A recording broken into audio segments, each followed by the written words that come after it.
Lekker, Rassie Erasmus, jy sê daai teksvers het jou uitgebul. Ja, dit is nogal 'n baie interessante teksvers. Kom ons lees hom gou vir die mense. So ons kyk na vers 13.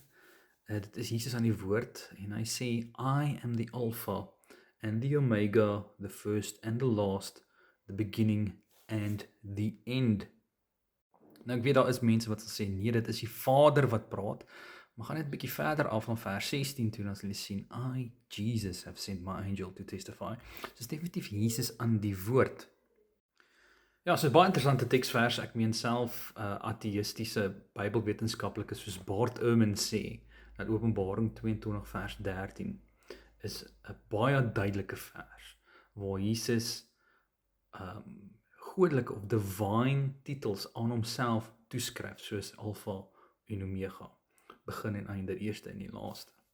Dan is daar 'n ander baie bekende ateïstiese Bybelwetenskaplike is Robert M. Price en hy sê ook dis baie duidelik dat Jesus homself die Alpha en Omega noem.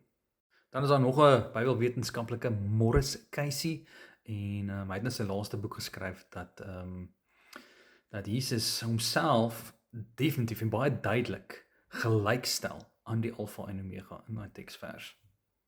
Ja, ek sê nie een teksvers los alles op nie, maar wat baie duidelik is in die boek van Openbaring is dat Jesus sy godelike titels deel met die Vader. So hy dieselfde divine titles as die Vader. Laat weet my, wat dink julle in die kommentaar hiervan? Ek sal daarvan hou om van julle te hoor.